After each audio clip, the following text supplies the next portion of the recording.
এত বড় যজ্ঞটা তুমি কোথায় করবে? কারণ এই যজ্ঞ, এত বড় যজ্ঞ তোমার এই রাজপ্রাসাদে হবে না।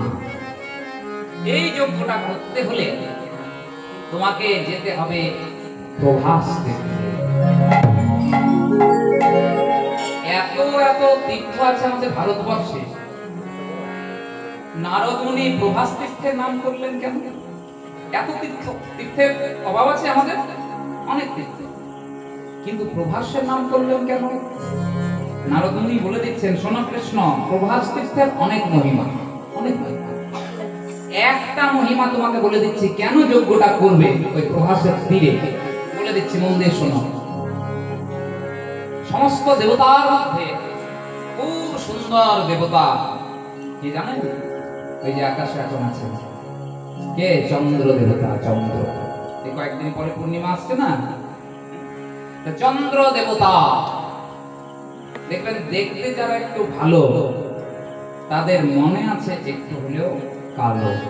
না না, এখানে আপনাদের কথা আমাদের কথা বলা হচ্ছে না, কার কথা বলা হচ্ছে? চাঁদের কথা। চাঁদের কথা বলা হচ্ছে।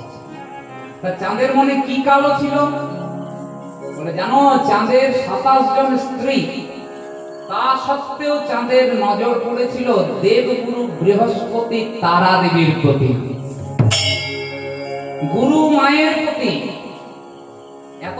এত বড় অপরাধ করতে আছে বাবা। শিষ্য গুরুমাকে নিয়ে পালিয়ে গেল, শুধু পালিয়ে গেল না, কিছুদিন রাখলো।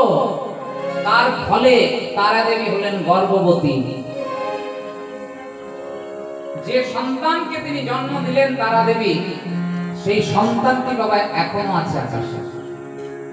কে জানা আছে? বুধ গ্রহ। বুধ গ্রহের জন্ম হয়ে গেল, চাঁদ তারার ঔরসজাত সন্তান বুধ গ্রহ। গুরু বৃহস্পতি যখন জানতে পারলেন যে আমার শিষ্য চাঁদ এত বড় অপরাধ করেছে, অভিশাপ দিয়ে দিলেন সঙ্গে সঙ্গে, রে পাপী দুরাচারী, এত বড় অপরাধ করলি, আমি তোকে অভিশাপ দিলাম। আজ থেকে একদিন দুই দিন করতে করতে ক্ষয় হতে হতে 15 দিন ধরে তুই ক্ষয় হবি, আর 16 দিনের দিনে তুই নিশ্চিহ্ন হয়ে যাবি, মারা যাবি। দেখুন বাবা, কারোর অভিশাপ লাগুক বা না লাগুক, গুরুর অভিশাপ লাগবে। যদি সত্যিকারের গুরু হয়, ব্যবসায়িক গুরু নয়, সত্যিকারের যদি গুরু হয়, তার অভিশাপ লাগবে, লেগে যাবে। চাঁদের ক্ষয় শুরু হয়ে গেল। একদিন দুই দিন করতে করতে 15 দিন ধরে চাঁদ ক্ষয় হয়ে গেল। একটা অংশ চাঁদের বাকি, একটা অংশ, মানে কালকে চাঁদ মারা যাবে।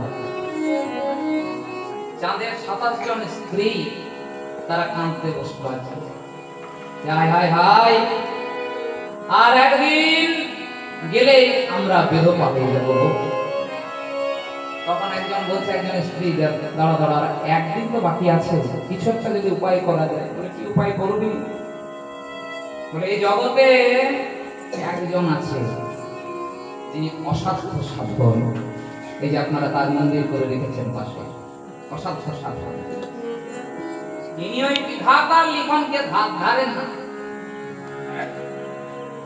শিব ভক্ত যদি হয় বলবান, বিধাতার লিখন কেটে করে খান খান। জানেন না বিধাতার লেখা কি লিখেছে না লিখেছে? ভক্তের উপর যদি প্রসন্ন হয়ে যায় একবার, ব্যাস হয়ে গেল, শুধু প্রসন্ন হওয়া বাবা। শিব আর শিবের সাথে একটা সম্পর্ক ছিল এই চাঁদের স্ত্রীদের। দক্ষ রাজার 27 জন মেয়েকে বিয়ে করেছিল চাঁদ, আর দক্ষ রাজার একটি মেয়েকে বিয়ে করেছিল শিব ঠাকুর, সতীকে। তাহলে চাঁদ আর শিব সম্পর্কে কে হয়ে গেল? ভাইরা ভাই। আপনার কি বলেন? সারু ভাই নাকি? ভাইরা ভাই। 27 জন স্ত্রী শিব ঠাকুরের কে? ঠাকুরজি বা শালিকা যাই বলবেন, ছুটে চলে গেল জামাইয়ের কাছে। জামাই বাবু তখন একদম বসে আছেন, হ্যাঁ, পর্বতে ধ্যানে বসেন নাই তখন 7-8 জন ঠাকুর থেকে দেখে থরথর করে কাঁপছে। ওরে বাবা, আমার এই থাকা খাওয়া ঠিক নাই, তারপর 7-8 জন ঠাকুর দিয়ে আছে, বলে কোথায় রাখবো আর কি খেতে দেবো? এনারা বললেন আমরা খেতেও আসি নাই, ঘুমাতেও আসি নাই, থাকতেও আসি নাই, আজ আমাদের বড় বিপদ। আমার মতন জামাই থাকতে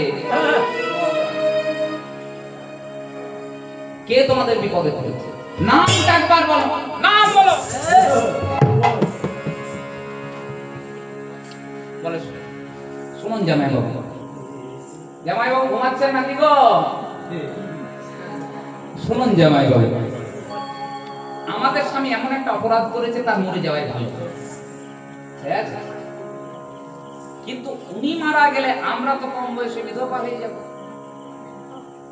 আমার মতন জামাই থাকতে তোমাদের কে বিপদে ফেলে? সমস্ত ঘটনা খুলে বললেন, সব ঘটনা খুলে বললেন। শিব ঠাকুর তখন বলেন যাও তোমরা একটু বিধবা সাজো। বলে এখন বিধবা হলামই না, আর বিধবা আজ থেকে সেজে যাবো? বলে আরে বাবা যেটা বলছে সেটা করো রে বাবা। ঠিক আছে সাজলাম, এবার কি করব? বলে চলে যাও দেবগুরু বৃহস্পতির কাছে, একটু কান্নাকাটি তুলে দাও, যাও কান্নাকাটি তুলে দাও, তাহলেই দেখবে কাজ হবে। তখন দেবগুরু বৃহস্পতির কাছে চলে গেল, চাঁদের 27 জন স্ত্রী কান্নাকাটি আরম্ভ করে দিল।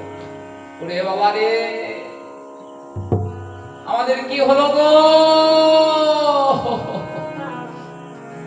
এই কম বয়সে আমরা বিধবা হয়ে গেলাম গো। কত সুন্দর আমাদের সাথে কথা বলতো গো,